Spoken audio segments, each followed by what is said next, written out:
now that we've gotten Chips out of the way, I guess you can talk about this.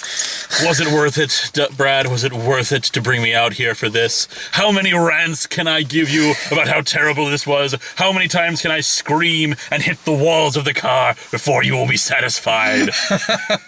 I love that when we first walked in here to see, because Chips is what we saw first, because that was playing at 7. Yep. And the guy taking the ticket saw your shirt. You're wearing a Power Rangers shirt. Yep. And said, "You're seeing Chips? Like, I figured you'd be seeing Power Rangers." Yeah, we're seeing that afterwards. No. We're just seeing a few people on Twitter said that too, because I put up the picture of I me love holding that. Chips. I love that. Oh man, guys, everyone's been asking me my opinion about Chips. Are you gonna do a history of Chips? We're actually coming at this from 2 different points of view. I mean, you obviously know the series. Yep. Very, very, very well. It was a show that it was a few years past my time. Like, if I was a little bit younger when it started, it might have been something that I, at the least, would have watched because it was on. I have been watching since day one when it first premiered. I can recall specifically my brother thinking it was stupid.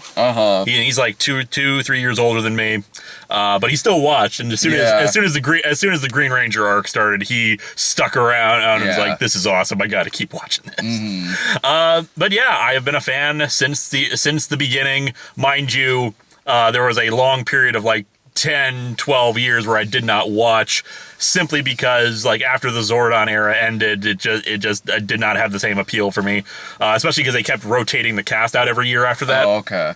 Trying to follow the Sentai formula of that. Or the Saved by the Bell formula. Post new class. Yep. So, we just got out of Saban's Power Rangers. It's very important that we list Saban's name in that title every single time.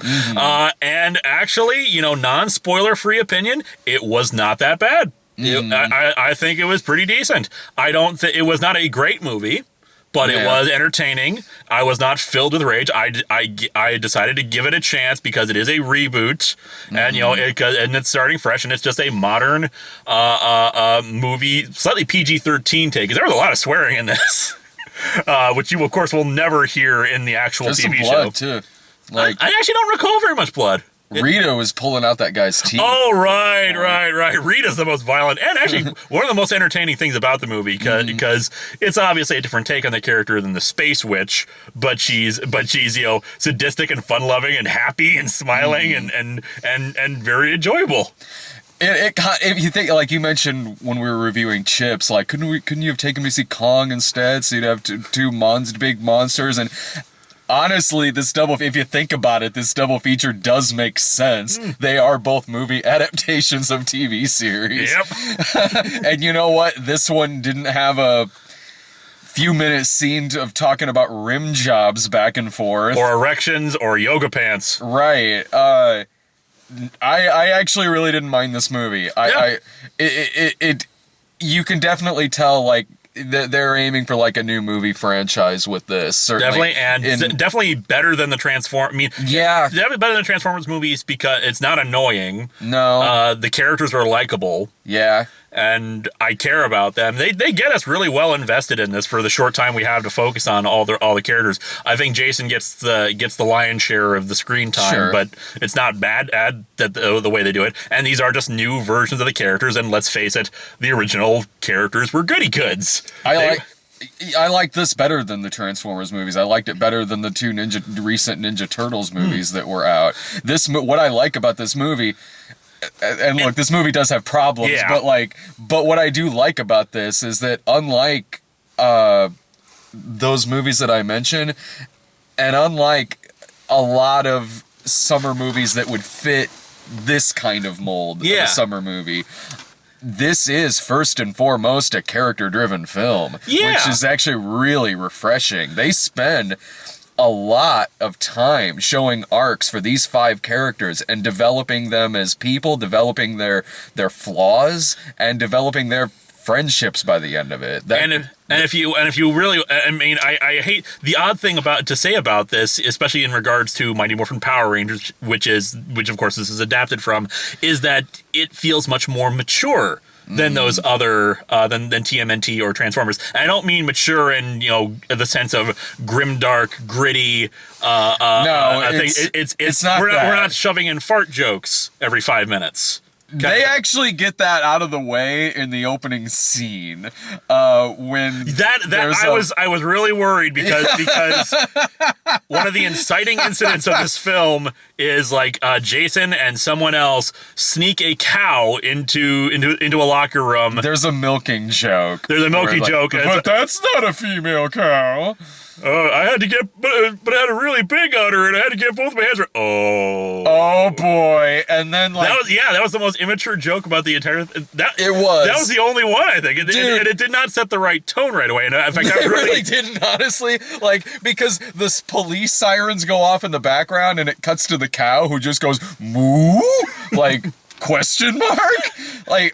And then this bizarre bit where we follow Jason into his car, and then for some reason we're in the middle of the car as the camera rotates around. I was thinking, okay, this is going to be a disaster because this is a director who wants to play with everything and not understand why camera movements work the way they do. I didn't mind that. I didn't mind that, and I didn't mind how, for the most part, at least in the first 75% of the movie, I didn't mind how the movie looked. I mean, it looked like if you were to say hey, look, there's going to be a new Power Rangers movie. It's going to be a big blockbuster. It's going to be out there for mainstream audiences in 2017. I would guess that looks-wise, this is probably what that movie would look like. And then the title, it does. And the final bit of thing that had me worried was the title screen pops up, and it's just silent Power Rangers, and in the corner. And I was oh god, this is gonna be a movie that does not know what tone it's trying to go for, and it's gonna be either too silly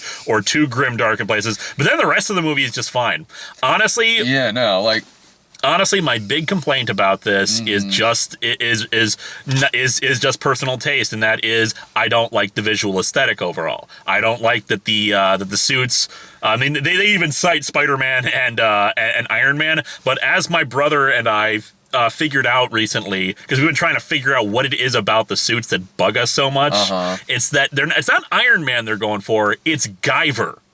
Get it? Yeah. It's bioorganic suit kind of technology, and I don't like that overall aesthetic. I don't like the fact that the majority of the film takes place in a very washed out blue dark tones for it.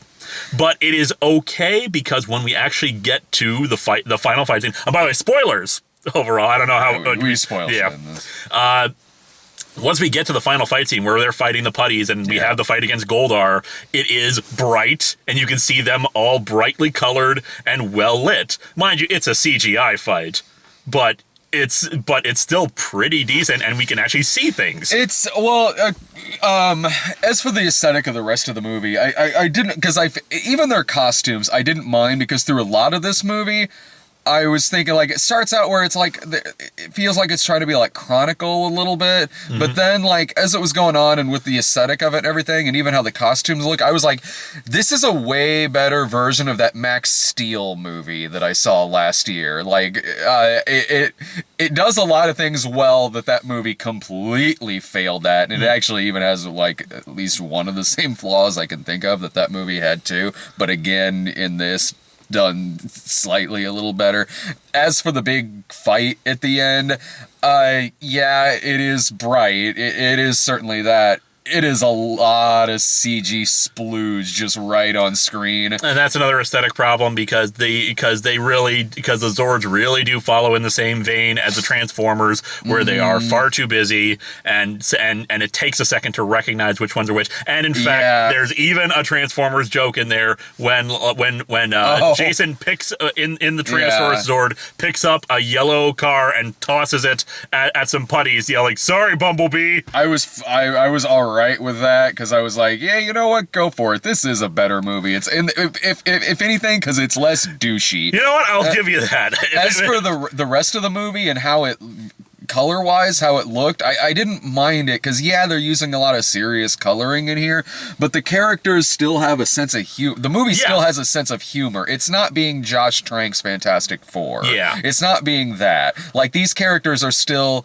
fun, and it is about them getting to know each other and eventually having a friendship with one another. They feel genuine. The acting is pretty solid in this movie. They're working for it, and there's only one bit where they actually start, like, I wouldn't say being assholes to each other, but being understandably upset, and that is when Zach steals the Mammoth Zord and takes it for a joyride, and he's like, "Dude, you could have killed yourself or us," and of course there's going to be a fight breaking out about that, because Zach's character in this is very reckless and carefree.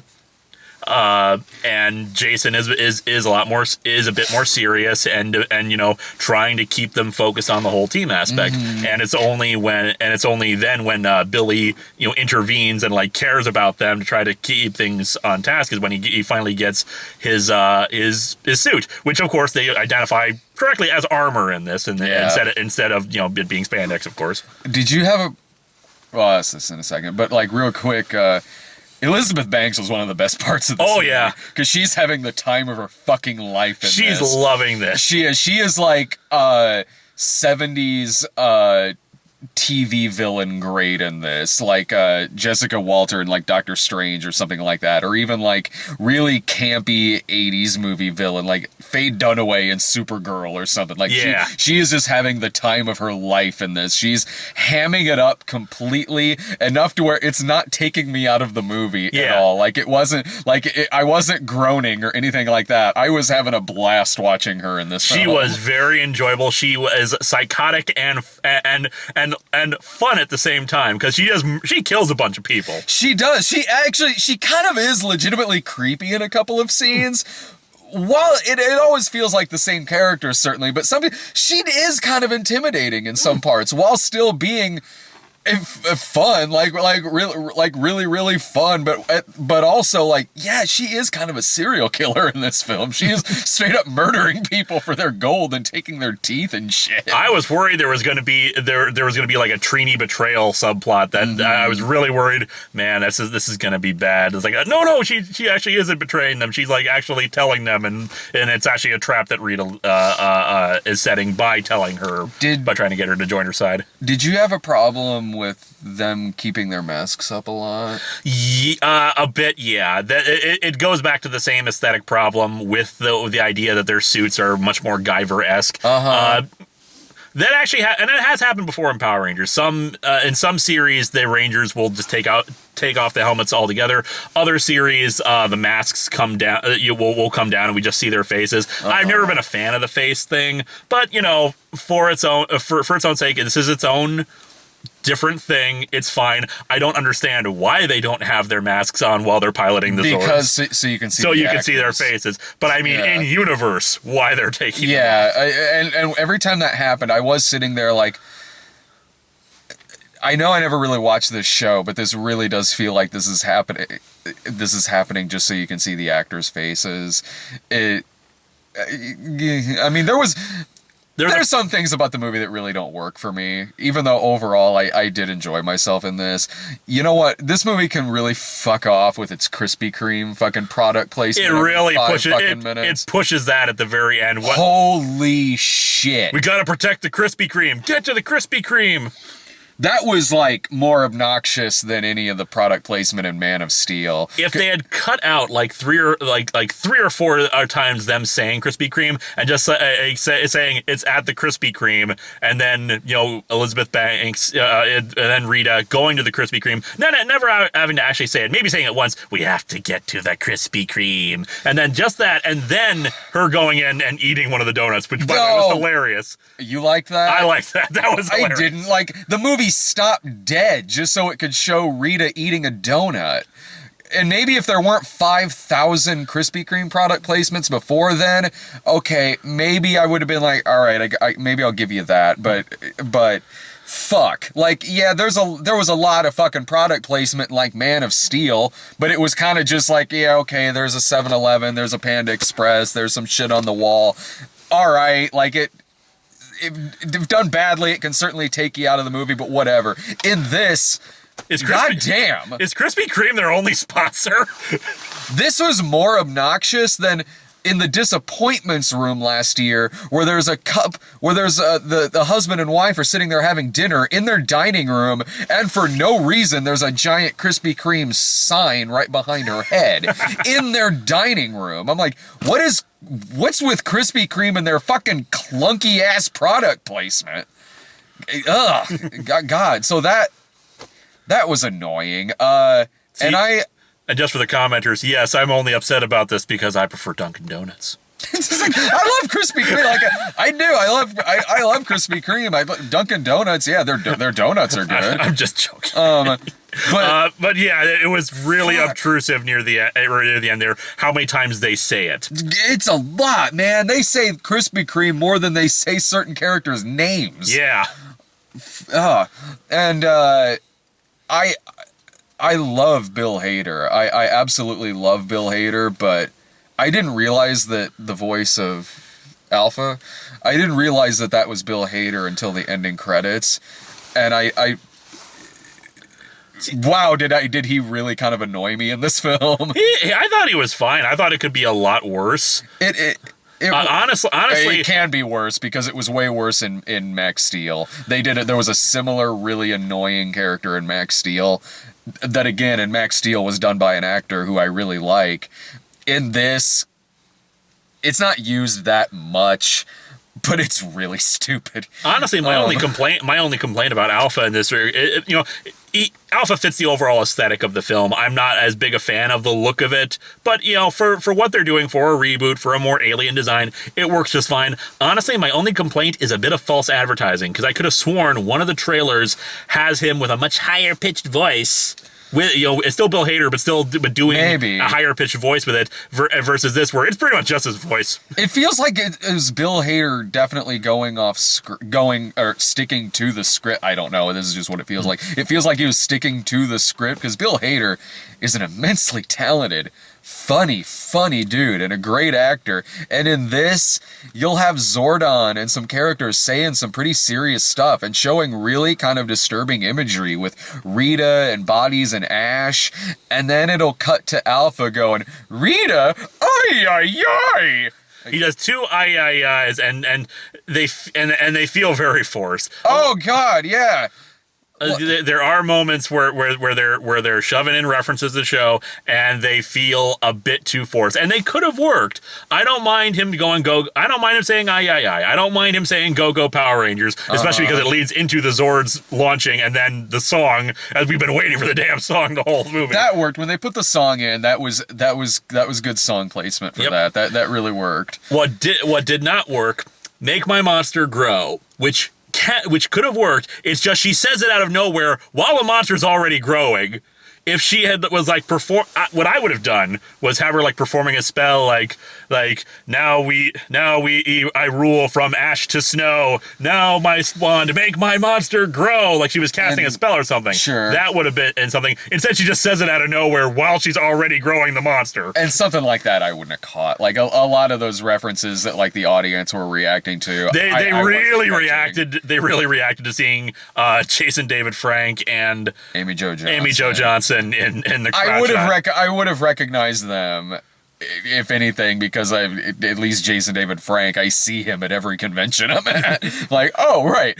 There was certainly like, okay, when the song comes on, yeah, I recognize that, and when he says it's morphin' time, like, okay, that was also again a bit forced. It's not. I thought that was fine. It's fine. It's not like it took me out of the movie going, ugh. It's just like, why would you just? It's just odd for him to say it in a movie that otherwise does not have. There's no morphing call in this movie. They just need to focus on morphing. Mm-hmm. There's no, that. Which, by the way, the toy out there is a morpher, which is a weird kind of stone, twisty, twirly morpher thing, which doesn't make any sense considering they don't have morphers in this. And the other references I caught were Jason's dad is driving around and he says he's at Reefside and Mariner Bay, which are both references to other Power Rangers towns from other series. And I don't have I don't have a problem with a reference like that because, like, you certainly caught it. But somebody like me, I wouldn't have caught that, but also it's in context to something he's saying. So I know, it's nothing that would have taken me out of it. I'm like, okay, he just said a couple street names. Yeah, it's not that big a deal. It just is. It was just kind of. It's one of those things where, like, that's cute. You put it in there because it's Power Rangers, but it's just like it feels completely pointless. Other than we've named a thing that you know. It's Things not can get carried away with that. It's not bad. It's not bad. It's not terrible. It's just fine. I prefer that to something else, to like some other weird thing that would do. I actually prefer that to one of the things that does kind of bug me. It doesn't bug me in the grand scheme of things because, you know, it's a reboot. It's allowed to do its own thing. Yeah. The Zeo Crystal. Okay. The MacGuffin in this movie is the Zeo Crystal, which is this power. No, the MacGuffin in this movie is a donut shop.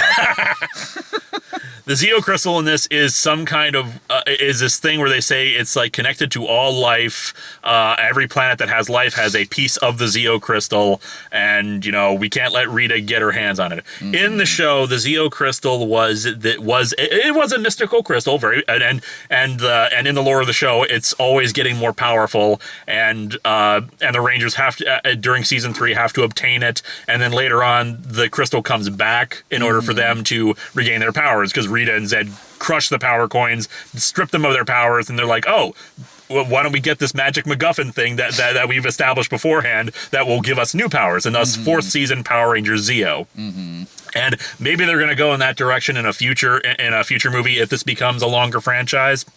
It just seemed odd to me that, like, they specifically named it the Zeo Crystal, you know, just because it's a thing that's in Power Rangers. And again, it's not terrible. It's a reboot. It does its own thing. It's just with that established prologue in Mesozoic era, it's like, this is gonna be one of those things where they just fill this thing with references to Power Rangers and just rename random objects, isn't it?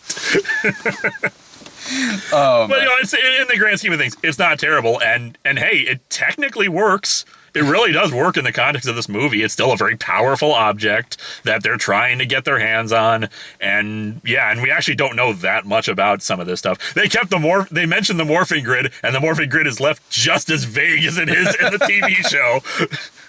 Hey, you know, if they make a Tequila and Bonetti movie, you can fly me out to Minnesota and I'll go see that with you. There you go. Here's my problem with how Captain Midian Knight wrote his script in this. I feel like I'm complaining about. I feel like I'm being whiny about little things. I don't think you are. No, you're not, because you're not at all, because somebody who's being, like, really obnoxiously whiny and nitpicky about something like that would in turn just kind of hate the movie because of something small like that. And you're not. We both enjoyed ourselves in this movie, but there's little things about it that don't work. And you know, the little references, they work just fine. They are just fine like that.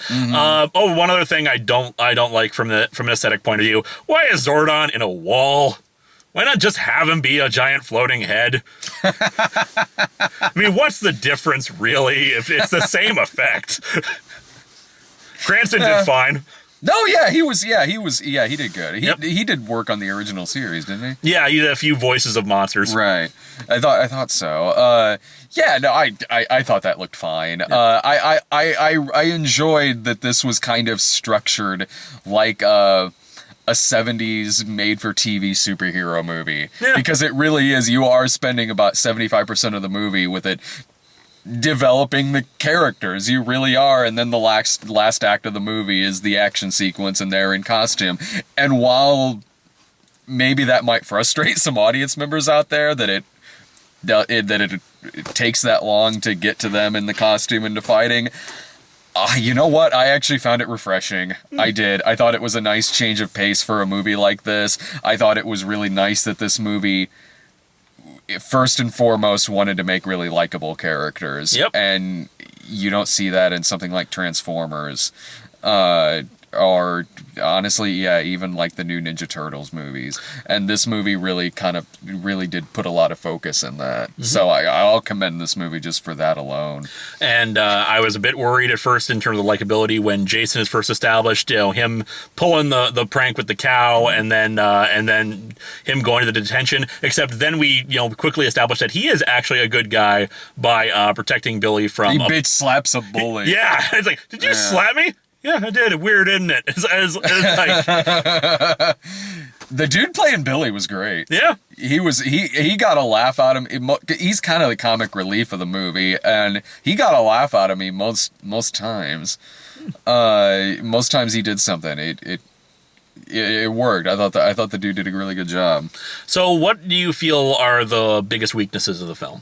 I already kind of said, like, the product placement, the action in the last 25% of the movie, it's like, it was a lot of just like CGI splooge just squished onto the screen, and it was kind of hard to make heads or tails of a lot of stuff, but it didn't get like, it wasn't as big of a jumbled mess as like the end of like the first couple of Transformers movies. That being said, the Megazord fight, when they formed the Megazord, that I actually really enjoyed that for two reasons. One, because they decided to go by the standard physics of giant things move slower. They linger on it longer so you can tell what's going on better. Yeah. And secondly,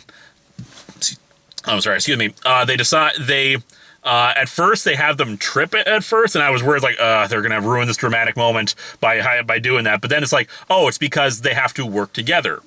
It's while a lot of the plot seems to focus around Jason and his leadership, in the end it recognizes these people have to work as a team. Yeah. So like each person controls a limb and they like coordinate with each other. Okay, Zach, move your leg this way. Billy, catch us, that kind of a thing. Yeah, no, that when it got to that was fine. Yep, and it was really good, really enjoyable, and it does a lot better of establishing that this is a team than than even some other Power Ranger stuff.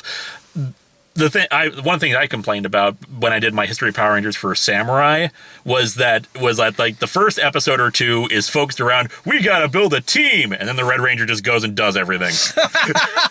Oh, perfect. Yeah. And if that was what they were going for, considering the arc of the show, that would be fine, but I'm pretty sure it's not. Lovely.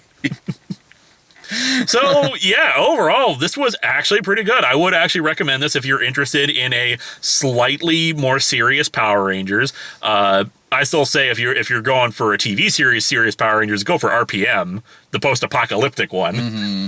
I could recommend this as a matinee screening. This is coming from somebody who didn't grow up with the show. Yep. I've seen maybe 2 episodes of it, and that was maybe like 3 or 4 years ago. This is coming from someone who certainly isn't an expert and didn't grow up with it, or I didn't watch it when I was a kid either. And I enjoyed this movie. I did. So I think it does have appeal for people outside of its own fan base. I'd recommend this as like a matinee screening or something. I was never bored by this. There's fun characters in it. I thought it was a well-made flick, and I had a pretty good time at it. Wait, I'm sorry. There's no Bulk and Skull in this movie. 0 out of 10.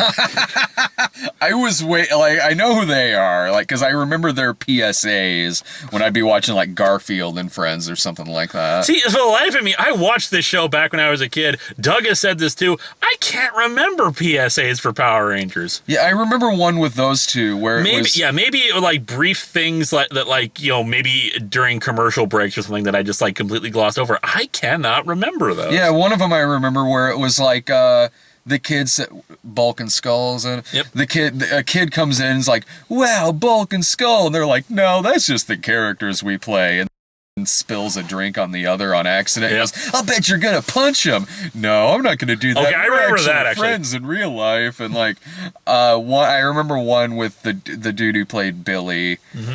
where he's like, I know I don't look like I know martial arts, but I actually do. And it was that. I remember that. For the life of me, they were during the commercial breaks. Yeah, I remember. Suddenly, I remember these now. What the hell? Yeah, how did I block these out? Especially the Bulk and Skull one. I do remember that one specifically. Yeah. And because Bulk and Skull were kind of the heart of the show, a bit in the original series, because, of course, the original teens were goody goods. They were always involved in recycling and organization and cleanup projects and martial arts classes for themselves and straight A students, yada, yada, yada. Whereas Bulk and Skull are the ones who were like, they were bullies, not always great bullies. They fell over and spilled stuff on each other, and they had great comedic timing.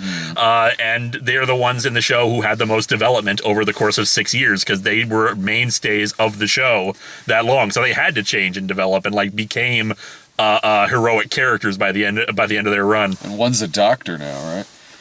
Yep. I learned that from the last Actual Lee appearance. Yep, Jason Narvi, and I feel like I've gotten his name wrong. I might be forgetting it. The guy who played Skull actually went and got his doctorate. So he is Dr. Jason Narvi, and he still makes appearances at conventions with Paul Schreier, who played Bulk. And they're very intelligent, thoughtful guys who put a lot of work and effort into their comedy, because they would plan out their bits and knew what they were doing. And honestly, it's probably for the best they weren't in this movie, just because they don't fit the tone of this movie, which is supposed to be more serious, and the teenagers are goody goods, and the modern conception of a bully does not really work does not match with what the kind of bullies they were back then. I thought they were going to make the bully in this movie like one of them. Yeah. I kind of did. I was sort of waiting for that to happen. Yeah, he was named something else. I cannot remember what it was. But I mean, that's why I didn't even write you a script for the last Actual Lee. I was just like, I need three random facts about Power Rangers and then one random fact about Doctor Who. Actually, the Zeo Crystal in the original series. I would have laughed so hard if you did that in the middle of this movie. If you just out loud started actuallying the movie in a crowded theater. Well, that was another thing, actually, we forgot to mention in the Chips review. There was barely anybody in the Chips theater, although for some reason, some people had brought their kids to it. And not super young kids, but clearly someone who really should not be seeing an R-rated comedy. Chips isn't made for anybody, though. It's certainly not made for people who like the show, because if you like that show, what, are you really sitting there like, oh god, I wish that they fucking just talked about sticking tongues in asses for 2 minutes? Otherwise, yeah, this theater had plenty of people in the Power Rangers showing. Not completely full, but definitely a lot more people. And again, lots of people cheering when they went with the cameo of Jason David Frank and Amy Jo Johnson. Yeah, the dude sitting behind me, I'm pretty sure, orgasmed hard. Yeah. It was like, oh god, oh god, oh god! Dude, it was like 2 seconds. They didn't even have a line. I was actually mistaken at first because I did not recognize the actor playing Jason's dad, but he looked kind of like Austin St. John, who played Jason in the original series, because he has that same kind of beard. I forget his name, but it's the guy who played Roy on The Office. Yeah, and I was kind of tilting my head, like, it doesn't sound like him, but it kind of looks like him. Any final thoughts about the movie? Very enjoyable. I would not mind seeing more of a franchise built around this. From what I understand, there have been behind the scenes photos shown that while there was plenty of CG in the movie, there were actually physical suits that they were wearing at many points. I could tell by watching the movie. Yep. In that regard. I recommend this for those of you out there who have been waiting for my thoughts and asking me about it and asking what my thoughts were on the trailers and the posters. You now have them. I'm still not doing a history of Power Rangers on it because I focus strictly on the TV show and the ongoing storyline. But there you go. Very, very enjoyable, and I recommend it. And History of Power Rangers Dino Charge is coming in April. Yeah, I enjoyed myself with this movie. It probably won't be one that I ever really necessarily revisit or anything like that, but Yeah, no, like, if you spend money on a matinee screening, you'll probably get your money's worth for it. It was a likable movie.